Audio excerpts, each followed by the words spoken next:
अल्हम्दुलिल्लाहि रब्बिल आलमीन वल आक़िबतु लिल मुत्तक़ीन व सल्लल्लाहु व सल्लम अला रसूलिहिल करीम अम्मा बाद फ़अऊज़ु बिल्लाहि मिनश शैतानिर रजीम बिस्मिल्लाहिर रहमानिर रहीम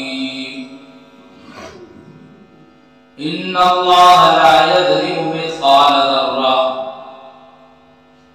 व क़ाल अल्लाहु अज़्ज़ व जल्ल फ़ी मौज़िइन आख़र इन्नद-दीन इन्दल्लाहिल इस्लाम सदक़ल्लाहु अज़ीम क़ाल अन्नबिय्यु सल्लल्लाहु अलैहि वसल्लम अद-दीनु युस्रुन औ कमा क़ाल अलैहि सलातु व तस्लीम।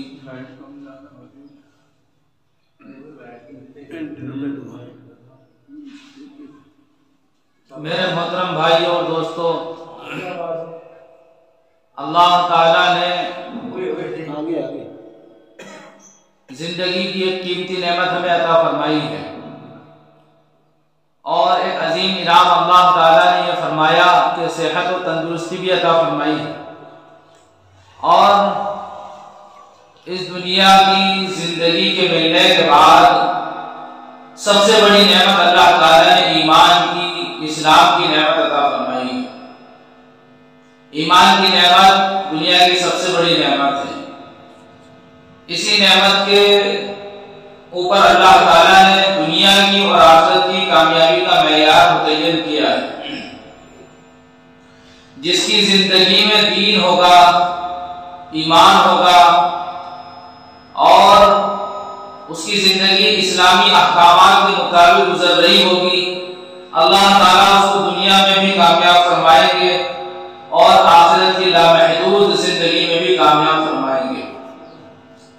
जिसकी जिंदगी में दीन नहीं होगा, इस्लाम नहीं होगा, ईमान नहीं होगा, यानी जो इंसान अल्लाह की मर्जी के मुताबिक जिंदगी नहीं गुजारेगा, प्यारे रसूल जनाब मोहम्मद रसूलुल्लाह सल्लल्लाहु अलैहि वसल्लम के तरीकों के मुताबिक जिंदगी नहीं गुजारेगा, तो ऐसा इंसान दुनिया में भी नाकाम होगा और आखिरत की लामहदूद जिंदगी में भी नाकाम होगा। दुनिया की जिंदगी आखिरत की खेती है। अद-दुनिया मज़रउल आखिरा, दुनिया आखिरत की खेती है। और ये बात अच्छी तरह हर इंसान जानता है कि जो बोते हैं वही काटते हैं।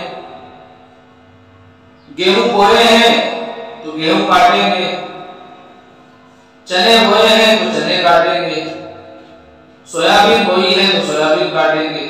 जो बोता है इंसान वही काटता है। ये दुनिया आखिरत की खेती है। हम जो काम आखिरत के लिए करेंगे वही आखिरत में काटेंगे। अच्छे अमल करेंगे तो आखिरत में अच्छा बदला मिलेगा, बुरे अमल करेंगे तो बुरा बदला मिलेगा। भलाई करेंगे तो आखिरत में हमारे साथ भलाई की जाएगी, बुराई करेंगे तो हमारे साथ बुराई से आखिरत में जो है मामला किया जाएगा। अच्छाई का बदला जन्नत है, बुराई का बदला जहन्नम है। और नबी अकरम सल्लल्लाहु अलैहि वसल्लम की जिंदगी भलाई वाले अमाल करने के लिए और दुनिया और आखिरत की कामयाबी को हासिल करने के लिए एक मेयार है हर इंसान के लिए। कायनात के हर इंसान के लिए हुजूर अकरम सल्लल्लाहु अलैहि वसल्लम की जिंदगी नमूना है, कामयाबी का मेयार है। दुनिया में अल्लाह ताला ने बड़े बड़े ताकतवर, बड़े बड़े ओहदे वाले और बड़ी जाहो जलाल वाले लोग भी आए। दुनिया में कोई नहीं बचा, सब कोई दुनिया छोड़ना पड़ी, इसलिए कि दुनिया आरजी जिंदगी है। दुनिया में बड़े बड़े तालीम याफ्ता लोग भी आए, हुकूमत और ओहदे वाले भी आए, दिमाग वाले भी आए, बड़े बड़े फिलासफर आए, साइंटिस्ट आए। ऐसे लोग तो दुनिया जिन्होंने अल्लाह का इनकार कर दिया, रब्बानी कानून का इनकार कर दिया, खुदाई कानून का इनकार कर दिया, अल्लाह के मुनकिर, अल्लाह के कानून के मुनकिर, अंबिया के और पैगंबरों के मुनकिर तो दुनिया में आए, लेकिन ऐसा कोई नहीं आया जिसने मौत का इनकार कर दिया। मौत को हर इंसान मानता है, हर इंसान जानता है कि एक ना एक दिन मरना है। किसी ने मौत का इनकार नहीं किया, ना किया है ना कर सकता। पूरी दुनिया पर हुकूमत करने वाले बादशाह, उनको भी मरना पड़ा। दुनिया में सबसे पहला जो जुल्म किया वो भाई ने भाई पर किया। काबील ने अपने भाई पर जुल्म किया और उसको कत्ल कर दिया। ये दुनिया का सबसे पहला कातिल है और सबसे पहला जालिम है। जुल्म करने के बाद वो भी चैन की जिंदगी नहीं गुजार पाया, शहर से निकाल दिया गया, जिला बदल कर दिया गया और बेचैनी में और इस्तिराब में तड़प कर जो है के लिए जिंदगी गुजार कर मर गया। दुनिया भी जो है खतरे में और आखिरत का भी हमेशा का नुकसान कर दिया। और दुनिया में जितने भी कत्ल होंगे, सारे कत्ल के अंदर एक हिस्सा काबिल का भी होगा। कत्ल करने वाले को अपना गुनाह मिलेगा, लेकिन काबिल ने कत्ल करने की बुनियाद डाली थी। सबसे पहला कत्ल इसने किया था, कत्ल करने का सिलसिला इसने शुरू किया था, तो अब हर एक कत्ल में उसका एक हिस्सा होगा। कत्ल करने वाले के गुनाह में कोई कमी नहीं होगी। इसलिए कि जो इंसान अच्छा तरीका इजाद करता है और जितने लोग उस अच्छाई पर अमल करते हैं, तो सब अमल करने वालों को भी सवाब मिलता है और जिसने उस तरीके को इजाद किया है उसको भी सवाब मिलता है। किसी के अमल में कोई कमी नहीं होती। इसी तरह जो इंसान बुराई का तरीका इजाद करता है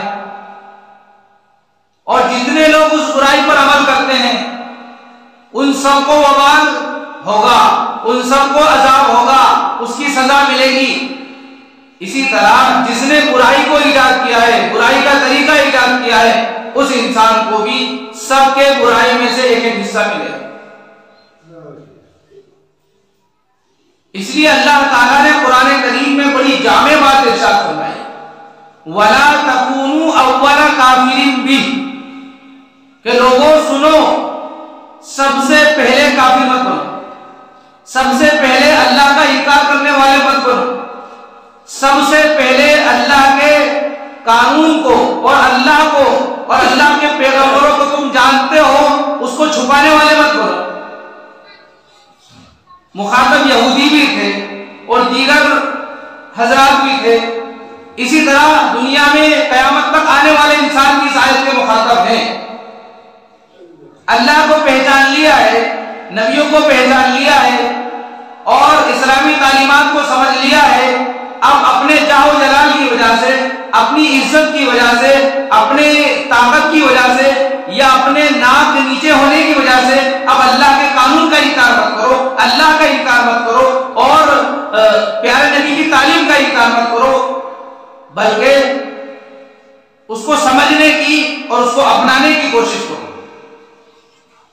मैं ये कहना चाह रहा हूं, बल्कि मुफस्सिरीन ने यहां पर ये नुक्ता लिखा है कि अल्लाह ताला ने ये क्यों फरमाया वला तकूनु अव्वला काफिर भी, कि पहले काफिर मत बनो, पहले इनकार करने वाले मत बनो। इंसान पहले काफिर बन जाए या बाद में काफिर बने, सबके लिए जहन्नम है। पहले काफिर बने तो भी जहन्नम, बाद में काफिर बने तो भी जहन्नम। कोई इंसान पहले अल्लाह का इनकार कर दे तो भी जहन्नम, बाद में इनकार करे तो भी जहन्नम। ठिकाना तो सबका जहन्नम है। मुफस्सिरीन ने एक नुक्ता बयान किया है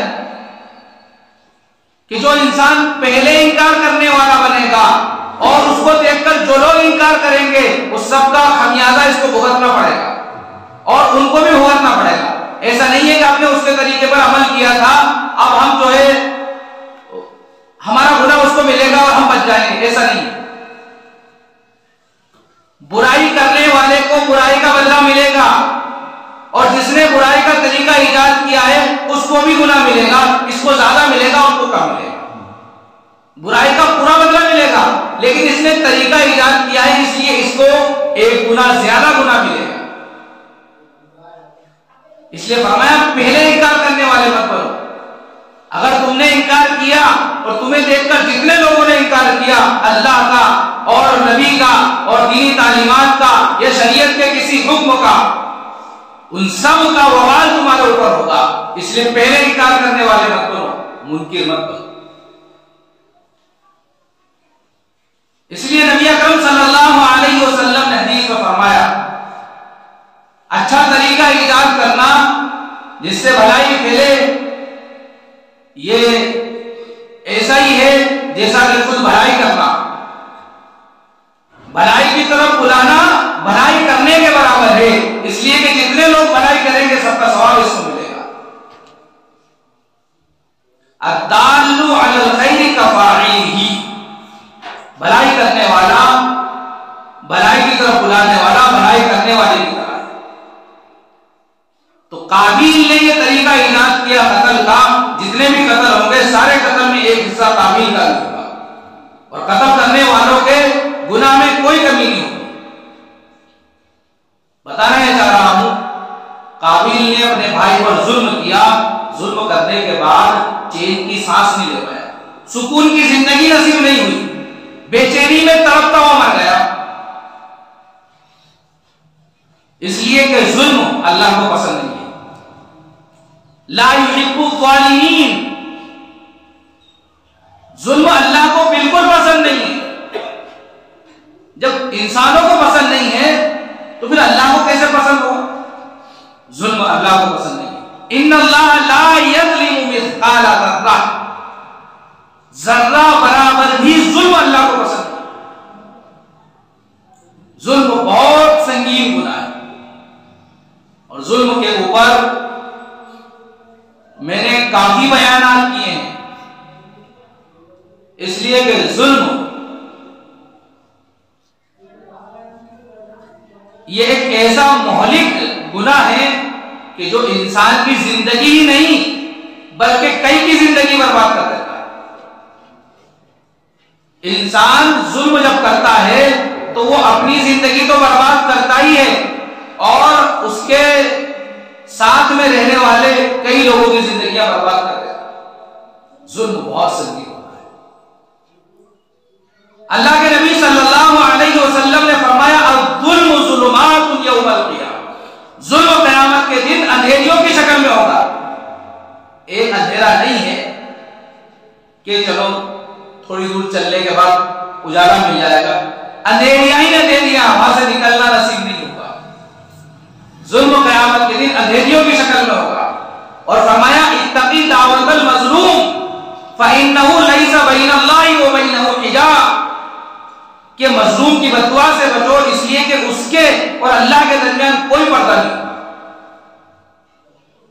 जुल्म बहुत संगीन गुनाह है। इसी तरह नमरूद ने इब्राहिम अलैहिस्सलाम को आग में डलवाया। इब्राहिम अलैहिस्सलाम की इस्तिकामत पर अल्लाह ताला ने आग को गुले गुलजार बना दिया। नमरूद ने जुल्म किया तो उसके बाद नमरूद चैन से नहीं रह पाया। जिस कुर्सी पर और जिस फौज पर उसको घमंड था, तकब्बुर था, फख्र था, जिसकी बुनियाद पर उसने जुल्म किया था, अल्लाह ताला ने उन्हीं फौजियों के हाथों से नमरूद को जूते पड़वाए। एक मच्छर नाक के रास्ते से अंदर दिमाग में चढ़ गया। अब जब तक लोग उसको जूते नहीं मारते थे, जब तक उसको चैन नहीं मिलता। और पहले का हाल क्या था कि जो भी उसके दरबार में जाता था वो सजदा करता था। अगर कोई बगैर सजदे करे हुए अंदर चला गया तो बादशाह उसको जुल्म का निशाना बना लेता था। बादशाह के फौजी ये कहते थे, बादशाह ये कहता था कि इसने शाही खानदान का अदब नहीं किया, आदाब शाही को इसने अपनाया नहीं, इसलिए इसी बुनियाद पर उस पर जुल्म किया जाता था। और फिर इस जुल्म की पादाश में अल्लाह ताला ने जब हालात बदले तो फिर जो सजदा करके आ रहे थे अब वो जूता लेकर आते थे और एक मारते थे, और बादशाह को ये चीज खुश करती। वक्त के बदलने में देर नहीं लगती, इसलिए फरमाया नबी अकरम सल्लल्लाहु अलैहि वसल्लम ने जालिम मत बनो, बल्कि बड़ी प्यारी तालीम आपने दी है, उनसुर आखा का वालिमन औ मज़लूमन, कि अपने भाई की मदद करो, वो जालिम हो या मजलूम हो, अपने भाई की मदद करो। सहाबा ने अर्ज किया, या रसूलल्लाह, जालिम की मदद मजलूम की मदद करें ये तो समझ में आता है, जालिम की मदद कैसे करें? तो नबी ने फरमाया सल्लल्लाहु अलैहि वसल्लम के जालिम को जुल्म से रोक देना ये उसकी मदद है। ऐसी तालीम दुनिया के किसी मजहब में नहीं है। ये खालिस इस्लामी मजहब की तालीम है कि जालिम के साथ भी हमदर्दी, मजलूम के साथ भी हमदर्दी। नमरूद ने जुल्म किया तो फिर चैन की सांसें नहीं ले पाया, जूते खाते हुए तड़प तड़प कर मर गया। इसलिए इंसान को जुल्म से बचना चाहिए, जुल्म छोटा हो या बड़ा हो, जुल्म जुल्म होता है। इसी तरह फिरौन जिसने अना रब्बुकुमुल आला कहा और कहा कि मैं तुम्हारा रब हूं, मैं तुम्हारा आला रब हूं, खुदाई दावा करने वाला, बनी इसराइल के 20,000 से ज्यादा बच्चों को कत्ल करवाने वाला फिरौन, जब उसका जुल्म हद से बढ़ा तो फिर अल्लाह ताला ने दरिया में गर्क कर दिया और ऐसा इबरत का निशान बनाया कि कयामत तक के आने वाले लोग उससे इबरत हासिल कर सकते हैं। जब दरिया में डूबा तो दरिया ने फेंक दिया, फलयौमा नुनज्जीका बिबदनिका लितकूना लिमन खल्फका आया। दरिया ने फेंक दिया, उसको नहीं झेला। अल्लाह ताला ने कयामत तक के आने वाले इंसानों के लिए इबरत बना दिया। जुल्म अल्लाह को पसंद नहीं है। फिरौन ने जुल्म किया, इबरत का निशान बना हुआ है।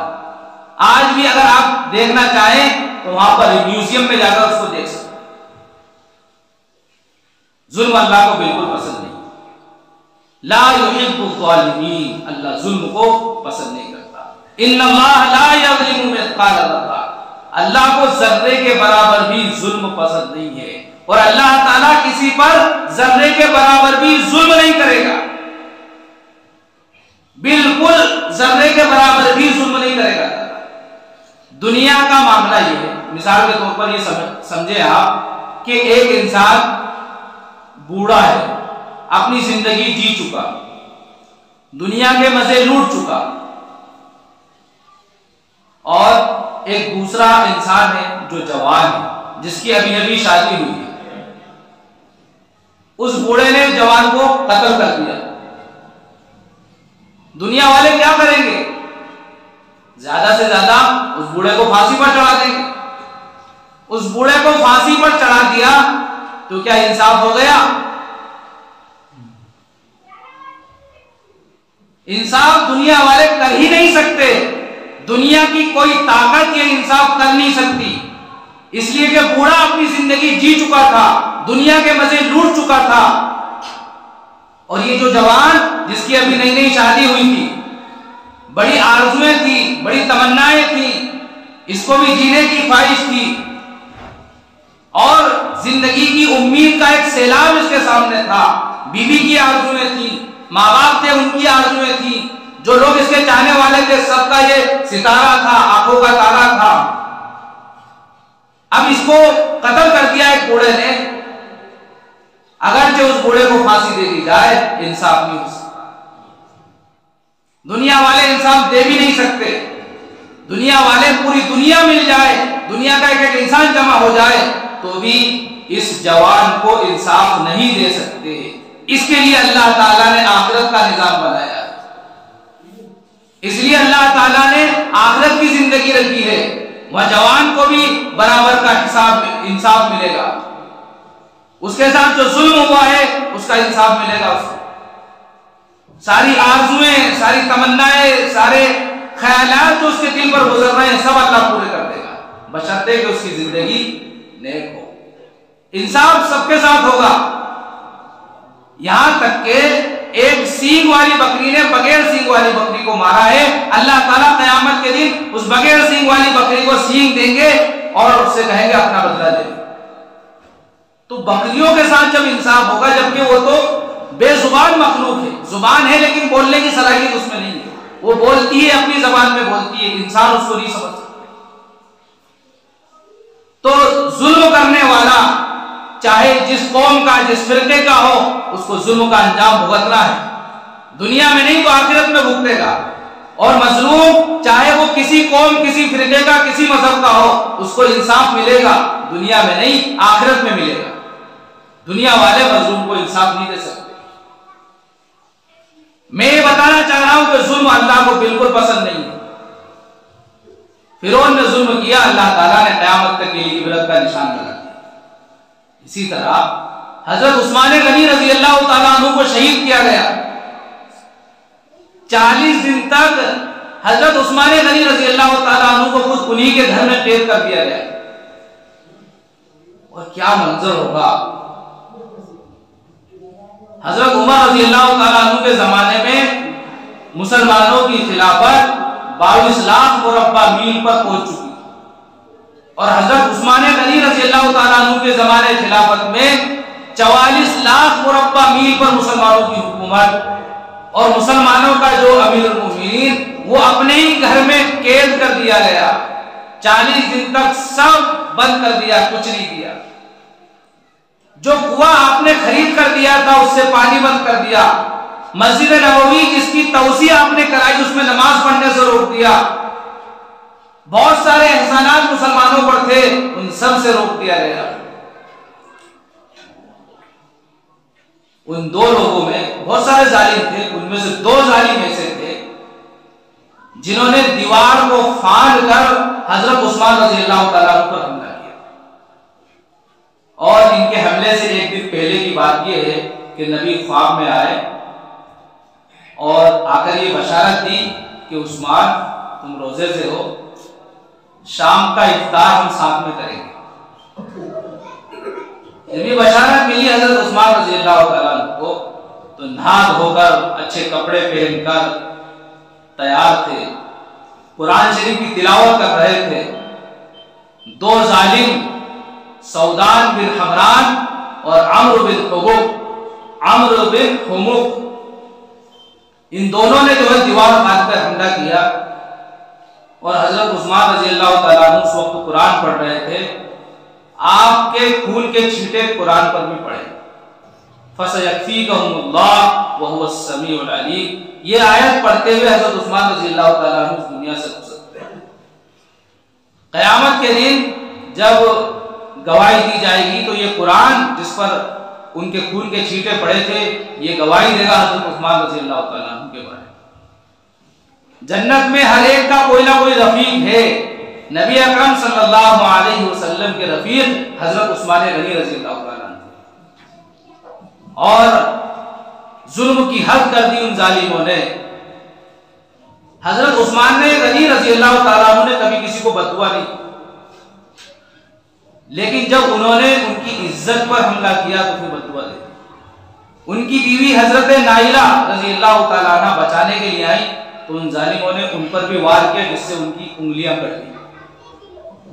अब हजरत उस्मान रज़ी अल्लाह तआला अन्हु ने बददुआ दे दी कि अल्लाह इनके हाथ पैरों को तोड़ दे, इनकी जबान कुत्ते की तरह बाहर निकल आए और ये लोग मस्जिद के सामने भीख मांग रहे हो, ऐसा अजाब इनको दुनिया में। बाद के जमाने में लोगों ने देखा कि शाम की जामे मस्जिद के सामने दो लोग हैं जिनके पैर कटे हुए हैं, जबान बाहर निकली हुई है और जो तड़प रहे हैं, भीख मांग रहे हैं लोगों से। किसी ने पूछा ये लोग कौन है? कहा ये वो जालिम हैं जिन्होंने हजरत उस्मान रज़ी अल्लाह तआला अन्हु पर हमला किया। मजलूम की बद्दुआ जरूर कबूल होती है, उसके और अल्लाह के दरमियान कोई पर्दा नहीं। और फिर ये तो हजरत उस्मान गनी रज़ी अल्लाह ताला अन्हु, जिनको नबी ने दो दो बेटी जो है उनके निकाह में दे दी। बहरहाल अल्लाह ने इन जालिमों का भी खात्मा किया। और फिर हजरत हुसैन रज़ी अल्लाह ताला अन्हु का वाक़या आपने सुना होगा। हजरत हुसैन रज़ी अल्लाह ताला अन्हु पर जिन जालिमों ने जुल्म किया था, जब मुख्तार सक़फ़ी का दौर आया तो अल्लाह ताला ने सारे जालिमों को, जिन्होंने हजरत हुसैन रज़ी अल्लाह ताला अन्हु पर जुल्म किया था, सबको पकड़ पकड़ कर कत्ल किया गया। और सबके सर ऐसे पड़े हुए थे। एक अजदहा आया और उबैदुल्लाह इब्ने ज़ियाद, जो हजरत हुसैन रज़ी अल्लाह ताला अन्हु पर जुल्म करने में आगे आगे था, एक अजदा आया, उसके मुंह में दाखिल हुआ और नाक से निकला, नाक में दाखिल हुआ, मुंह से निकला। इसी तरह सारे उसके साथियों पर जो है अजदा मुंह में दाखिल हुआ और नाक से निकला। जालिमों का यह अंजाम अल्लाह ने दुनिया में दिखलाया। जितने भी जालिम थे जिन्होंने हजरत हुसैन रज़ी अल्लाह ताला अन्हु पर जुल्म किया था, सबको अल्लाह ने जो है इबरत का निशान बनाया, कत्ल कर दिया गया। लोग ये कह सकते थे कि देखो इन्होंने बदला ले लिया, पता नहीं इन्होंने गुनाह किया था भी कि नहीं किया था। तो अल्लाह ताला ने अज़दा भेजा और ये अमल करवा कर दिखलाया कि देख लो, इनको गलत कत्ल नहीं किया गया है, ये वाकई जालिम थे और इनके जुल्म का अजाब दुनिया ही में शुरू हो गया कि दुनिया में अज़दा दाखिल हो रहा है मुंह के अंदर और नाक से निकलता। अल्लाह ताला जालिम को जरूर सजा देता है। और एक बात मैंने बारहा ये कही है, आज फिर आपके सामने दोहरा देता हूं कि दो गुनाह ऐसे हैं जिसकी सजा अल्लाह दुनिया में देता है। एक गुनाह माँ बाप की नाफरमानी करना, इसकी सजा अल्लाह दुनिया में देगा, और एक जुल्म की सजा अल्लाह दुनिया में देगा। आखिरत में मिलेगी वो अलग है, दुनिया में भी मिलेगी। इसलिए कभी माँ बाप पर जुल्म मत करो। माँ बाप चाहे मुशरिक ही क्यों ना हो, काफिर ही क्यों ना हो, उन्होंने तुम्हारे साथ एहसान किया हो या नहीं किया हो, माँ बाप पर जुल्म मत करो। इसी तरह जालिम जो है उसको दुनिया में सजा मिलेगी। मजलूम चाहे काफिर और मुशरिक ही क्यों ना हो, अपना या पराया कोई हो, मजलूम की बद्दुआ फौरन अल्लाह के पास पहुंचती। जालिम अपनी मौत मरता है, यानी जालिम को मारने की जरूरत नहीं है। जालिम अपने जुल्म की वजह से खुद जो है आजमाइशों में फंस। इसी तरह हज्जाज बिन यूसुफ का नाम सुना होगा आपने। हज्जाज बिन यूसुफ, इसने 1,20,000 लोगों को नाहक कत्ल किया। कितने? 1,20,000 लोगों को नाहक कत्ल किया। सबसे आखिरी कत्ल इसने हजरत सईद इब्ने जुबैर रहमतुल्लाह अलैह का किया। और हजरत सईद इब्ने जुबैर रहमतुल्लाह अलैह बहुत ही जो है नेक और बाइज्जत इंसान थे और एक आला शख्सियत थे। एक रकात में पूरा कुरान पढ़ देते थे नमाज के अंदर। इस उम्मत में 4 लोग ऐसे गुजरे हैं जिन्होंने एक रकात में पूरा कुरान पढ़ा। 2 तो सहाबा में थे और 2 ताबीईन में थे। सहाबा में जो 2 थे उनमें से एक थे हजरत उस्मान गनी रज़ी अल्लाह ताला अन्हु और एक थे हजरत तमीम दारी रज़ी अल्लाह। और ताबीईन में जो 2 लोग थे उनमें से एक थे हजरत इमाम अबू हनीफा रहमतुल्लाह अलैह और दूसरे थे सईद इब्ने जुबैर रहमतुल्लाह अलैह। एक रकात में कुरान पढ़ने वाले। अल्लाह के यहाँ जो मर्तबा होगा वो तो अल्लाह ही जानता है, दुनिया वाले क्या जाने इन हजरात का मर्तबा। हज्जाज बिन यूसुफ के सामने पेश किया गया। हज्जाज ने कहा तुम्हारा क्या नाम है? कहा कि मेरा नाम सईद है। उसने कहा कि सईद के माने तो होते हैं नेक बख्त, तुम सईद नहीं हो, तुम नेक बख्त नहीं हो, तुम बदबख्त हो, इसलिए तुम्हारा नाम शकी होना चाहिए। शकी के माने होते हैं बदबख्त। उन्होंने फरमाया कि मेरी माँ अच्छी तरह जानती थी कि मेरा नाम क्या होना चाहिए। उसका जवाब दिया, हर माँ बाप अपने बच्चे का अच्छा नाम रखते हैं, मेरी माँ तुझसे बेहतर जानती थी कि मेरा नाम क्या होना चाहिए। उसने पूछा कि बताओ हुजूर सल्लल्लाहु अलैहि वसल्लम के बारे में तुम्हारा क्या गुमान है? कहा कि वो हमारे पैगंबर हैं और तमाम नबियों के सरदार हैं और उम्मत के गमखार और गमगुसार हैं। आपकी शरीयत को हम मानते हैं, हुजूर सल्लल्लाहु अलैहि वसल्लम के तरीकों में 100% कामयाबी है। आपके कुछ फजाइल बताए। कहा अबू बकर सिद्दीक रजी अल्लाह ताला अन्हु के बारे में क्या कहते हो? कहा कि वो पहले खलीफा हैं, नबी के जो है सफर के साथी हैं, गार के साथी हैं। और पूछा कि हजरत उमर रजी अल्लाह ताला अन्हु के बारे में क्या कहते हो? कहा कि वो हक और बातिल के दरमियान फर्क करने वाले हैं। अल्लाह ताला ने उनको फारूक होने का खिताब दिया। फारूक हैं हजरत उमर रजी अल्लाह ताला, हक और बातिल के दरमियान फर्क करने वाले, और नबी के साथी हैं और दूसरे खलीफा हैं। उनके फजाइल बताए। पूछा हजरत उस्मान रजी अल्लाह ताला के बारे में क्या? कहा कि ये दामाद रसूल है, नबी ने दो बेटी इनके निकाह में दी, मुसलमानों के तीसरे खलीफा हैं और बहुत ज्यादा अल्लाह के रास्ते में खर्च करने वाले हैं। उनके फजाइल बताए। कहा हजरत अली रजी अल्लाह ताला अन्हु के बारे में क्या कहते हो? कहा कि ये भी दामाद रसूल हैं, नबी ने अपनी लफ्ते जिगर हजरत फातिमा ज़हरा रजी अल्लाह ताला अन्हा को इनके निकाह में दिया, और ये वो शख्सियत हैं जिन्होंने बच्चों में सबसे पहले इस्लाम कबूल किया, और ये रिश्ते में आपके चचाजाद भाई हैं। उनके फजाइल बताए। आगे पूछा कि मेरे बारे में तुम क्या कहते हो? कहा कि तुम जालिम। क्या कहा? तुम जालिम हो, अपने जुल्म से बाज आ जाओ। ये होती थी अल्लाह वालों की सदाकत लिसान। कलिमतु हक्किन इंद सुल्तानिन जाइर।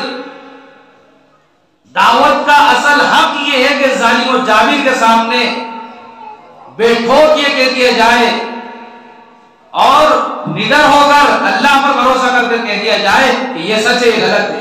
जालिम बादशाह अगर जालिम है तो कहने में कोई डर नहीं। तो कहा कि तुम जालिम और जुल्म से बाज आ जाओ। हज्जाज ने हुक्म दिया कि इनको कत्ल कर दो, जिनको हम कहेंगे शहीद कर दो, उसकी जबान में कत्ल। तो किबले की तरफ मुंह करके इनको कत्ल किया जा रहा था। हज्जाज ने कहा किबले से इनका मुंह हटा दो। इन्होंने कहा फाइनमा तुवल्लू फसम वजहुल्लाह, तुम चाहे जिधर मुंह कर दो, अल्लाह तो हर तरफ है। फिर इनको जमीन के बल लेटा दिया गया, मुंह नीचे की तरफ कर दिया। कहा उन्होंने मिन्हा खलकनाकुम व फीहा नुईदुकुम व मिन्हा नुखरिजुकुम तारतन उखरा। इसी मिट्टी से अल्लाह ने पैदा किया है, इसी में मुझे भी जाना है सबको, और इसी मिट्टी से अल्लाह दोबारा जिंदा करेगा।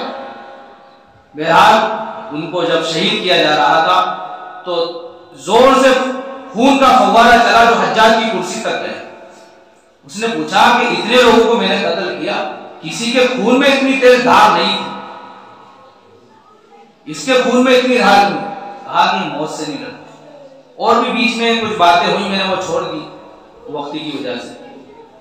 ये मौत से नहीं डरते थे इसलिए इनके खून में इतनी तेज धार थी। बस ये बताना चाहूंगा कि सईद इब्न जुबैर रहमतुल्लाह अलैह ने एक बद्दुआ उसको दी कि ए अल्लाह, मेरे बाद इसको किसी के कत्ल पर ताकत मत देना। इसने बहुत कत्ल कर लिए, बहुत जुल्म कर लिया, अब इसकी ताकत खत्म कर दे, अब ये मेरे बाद किसी को कत्ल ना कर पाए। ये बद्दुआ अल्लाह ताला ने कबूल कर। हज्जाज बिन यूसुफ उसके बाद बेचैन हो गया, तड़पने लगा, जिंदगी अजीरन बन गई, और बड़े बड़े डॉक्टरों ने इलाज किया, कोई इलाज उसको कारगर नहीं हुआ। वो कहता था कि मुझे बहुत सर्दी लग रही है, और जब आग के पास बैठता था तो बदन जलने लगता था, लेकिन सर्दी खत्म नहीं होती। यहां तक कि चमड़ी जल जाती थी, लेकिन उसकी सर्दी खत्म नहीं होती। वो कहता था कि मुझे अंदर कोई चीज काट रही। उस दौर में कोई एक्सरे वगैरह का तो कोई निजाम नहीं था। माहिर डॉक्टरों को बुलाया। एक डॉक्टर ने कहा कि गोश्त की एक बोटी लो और इसको धागे में बांधकर पेट में उतारो। पेट में बोटी उतारी गई, उससे कहा तुम इसको निकल लो, और जब कुछ देर बाद बाहर निकाली तो उसमें कीड़े लगे, उसमें कीड़े लगे हुए थे। ये जुल्म का अंजाम अल्लाह दुनिया में दिखा रहा।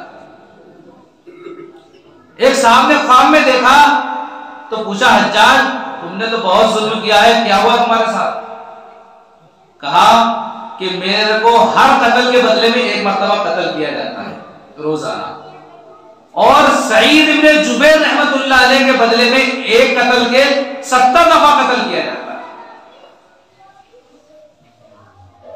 जुल्म की टहनी कभी फलती नहीं, जुल्म को जरूर अंत आता है, जुल्म का खात्मा जरूर होता है, जुल्म की सजा अल्लाह दुनिया में देता है।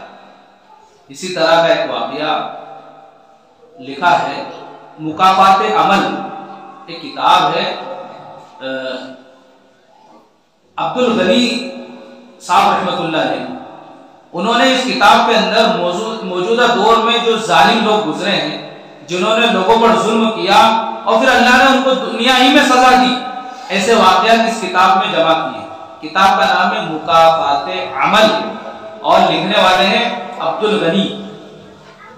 उसमें एक वाकया लिखा है कि एक इंस्पेक्टर थे, मुख्तार अहमद उनका नाम था।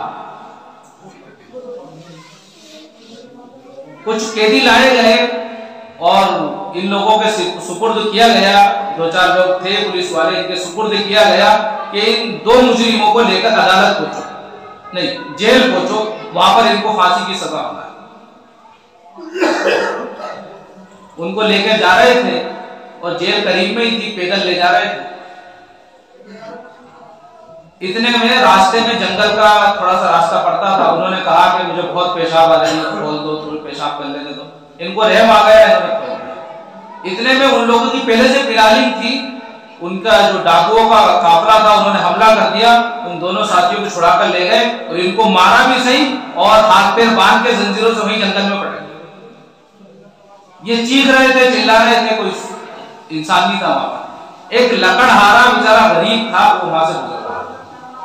उसको आवाज दी कि आओ भाई, हमारे हाथ खोल दो, हमारे साथ बड़ी परेशानी पेश आई है। उस लकड़हारे ने इनके हाथ खोल दिए। जब हाथ खोल दिए तो इन्होंने सोचा कि अगर हम खाली हाथ जाएंगे तो हो सकता है हमारी नौकरी चली जाए। ये सोचने के रिश्वत लेकर छोड़ दिया होगा, इसलिए इन सब ने मिलकर मुख्तार अहमद के मशवरे से उस बेचारे लकड़हारे को उस मुजरिम की जगह जो है फांसी पर चढ़वा दिया। वो चीखता रहा, चिल्लाता रहा, मेरा क्या गुनाह है, मेरा क्या गुनाह है, कोई सुनवाई नहीं। उसको फांसी पर चढ़ा दिया गया। जब ये रात को आया और सोया तो वो मजदूर आता, उसका गला दबाता, ऐसा महसूस होता है इसको, उसका गला दबाता, वो कहता मेरा क्या गुनाह था, मेरे छोटे बच्चे हैं, तूने मेरे साथ ये क्यों किया।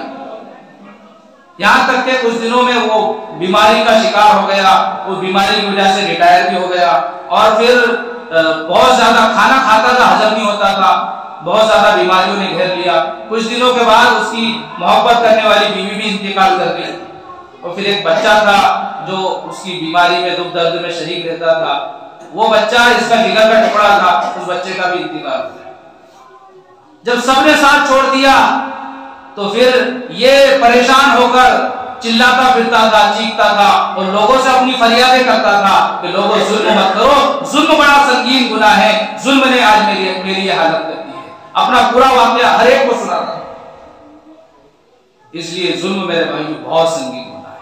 इसी तरह एक वाकया लिखा है अल्लामा ज़हाबी रहमतुल्लाह अलैह, किताब का नाम है अल कबाइर। उसमें बहुत सारे जो है कबीरा गुनाहों की वजाहत की है। कबीरा गुनाहों को बयान करते हुए वाकया हज़रत ने लिखा है कि एक मछुआरा था, वो मछुआरा मछली पकड़कर बेचा करता था, उससे उसका घर का गुजर बसर चलता था।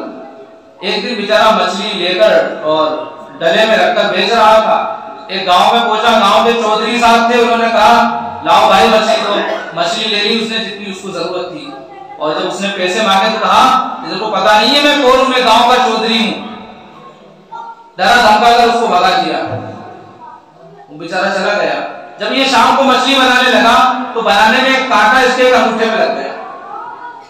उस कांटा लगने की वजह से अंगूठे में जख्म पड़ गया, अंगूठा पक गया और उसमें बदबू आने लगी। डॉक्टर को दिखाया तो कहा कि अंगूठा कटवा।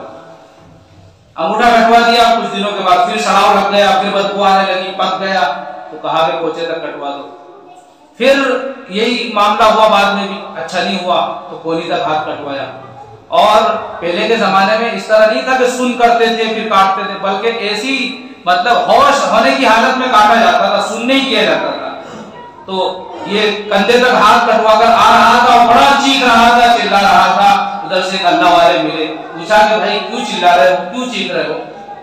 उन्होंने पूरी कहानी सुनाई, उन चौधरी साहब ने पूरी कहानी सुनाई कि मेरे साथ ये मामला हुआ और उस मछली का कांटा लगा, जब से जख्म बढ़ते बढ़ते यहाँ तक हो गया।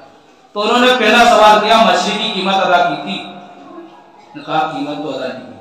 कहा ये उस मजलूम की बद्दुआ है, जाओ उससे माफी मांगो, अगर वो माफ कर देगा तो तुम सही हो जाओगे, और अगर माफ नहीं करेगा तो एक एक हाथ कटवा दोगे, एक एक आजा कटवा दोगे, सही हो।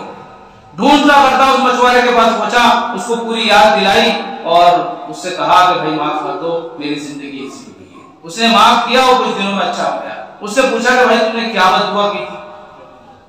कहा मैंने तो कोई बद्दुआ नहीं की, मैंने बस इतना कहा अल्लाह ये ताकतवर है, मैं कमजोर हूं और गरीब आदमी हूं, मेरी तो कोई ताकत नहीं है कि मैं इससे बदला लूं, मेरा बदला तू ही इससे ले, बस ये क्या था।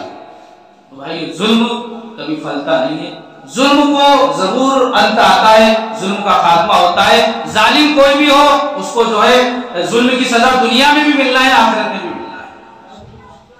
और इसी तरह मजलूम चाहे कोई भी हो, उसकी बद्दुआ डायरेक्ट अल्लाह के यहाँ कबूल होती है। इसलिए हमें जुल्म से बचना चाहिए। और जुल्म एक है दूसरे पर करना, एक है अपने आप पर जुल्म करना, एक है अपने आप पर जुल्म करना। बाज़ वाक़यात मैंने ऐसे भी पढ़े कि इंसान ने जो है अल्लाह की शान में झूठी कसम खा ली, जिंदगियां तबाह हो गई, नस्लें बर्बाद हो गई, इसलिए कि अल्लाह ताला इतनी छोटी हस्ती नहीं है कि उसकी कसम जो है ऐसी खा ली जाए। मामला जब मुकदमे का आ जाए, जैसे कि ऐसे वाकयात लिखे हैं कि दो लोग आए अदालत में और दोनों ने अपना मुकदमा पेश किया, दोनों दावेदार हैं, अब कोई गवाह है नहीं, वो अपना दावा कर रहा है, ये अपना दावा कर रहा है। अब गवाह होता तो फैसला हो जाता। अब शरीय हुक्म यह है कि कसम खिला ली जाएगी, जो इनकार कर रहा है उससे कसम खिला ली जाएगी, दावेदार से तो कसम नहीं खिलाई जाएगी, जो इनकार कर रहा है, यानी एक ने दावा किया कि जमीन मेरी है और दूसरा कह रहा नहीं मेरी है, तो जो इनकार करने वाला है उससे कसम खिला ली जाएगी। अगर वो कसम खा लेता है तो फिर उसको छोड़ दिया जाएगा। तो ऐसे वाकयात मैंने पढ़े हैं कि कसम खा ली, शरीयत के एतबार से फैसला कर दिया गया कि ठीक है ले जाओ, लेकिन जिंदगियां बर्बाद हो गई, नस्लें तबाह हो गई। हदीस में आया एक बालिश्त जमीन अगर किसी की दबा ली है, उस जमीन को गले में तोड़ बनाकर उसके गले में डाला जाए।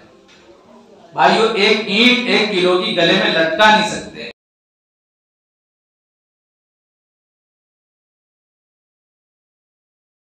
देखा जाए तो उसका वजन कितना हो जाएगा।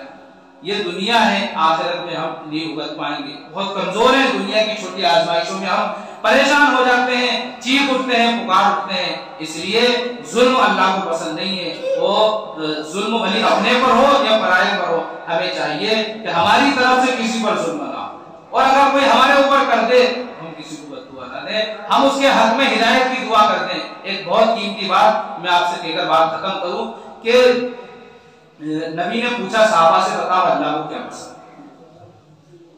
साहबा ने कहा अल्लाह व रसूल वाला, आप ही बताइए, हम तो नहीं जानते। नबी ने फरमाया अल्लाह को टूटा हुआ दिल पसंद है। जब इंसान का दिल टूटे तो फौरन अल्लाह से कुछ मांग ले। इस टूटे हुए दिल से जो मांगा जाता है फौरन अल्लाह को मिलता है। इसलिए मजलूम का दिल टूटता है तो वो उसके हक में हिदायत की दुआ करते, उसकी जिंदगी बन जाएगी, इसकी भी बन जाएगी। अपने लिए मांग ले अगर उसके लिए भी मांगे तो।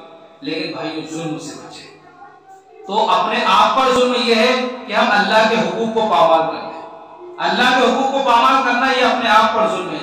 आप नमाज के अंदर पढ़ते हो अल्लाहुम्मा इन्नी ज़लमतु नफ्सी ज़ुल्मन कसीरा, तर्जुमा है ये अल्लाह मैंने अपनी जान पर बहुत ज्यादा जुल्म कर दिया। वो जुल्म क्या है? अल्लाह के हकाम को तोड़ा, नमाजों को छोड़ा, ज़कात वक्त पर नहीं दी, रोजों में टाल मटोल की, एक दूसरे के हुकूक अदा नहीं किए। ये सब क्या है? जुल्म है अपने आप के ऊपर।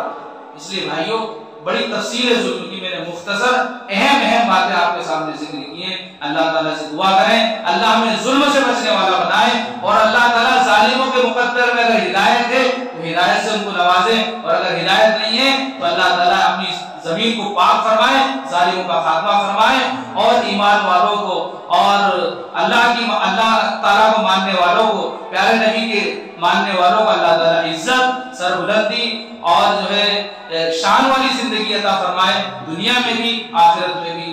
और अल्लाह ताला हम सब की जो है मजलूमियत से और जालिमियत से दोनों से हिफाजत फरमाए। आमीन व आखिर दावाना अनिल हम्दुलिल्लाहि रब्बिल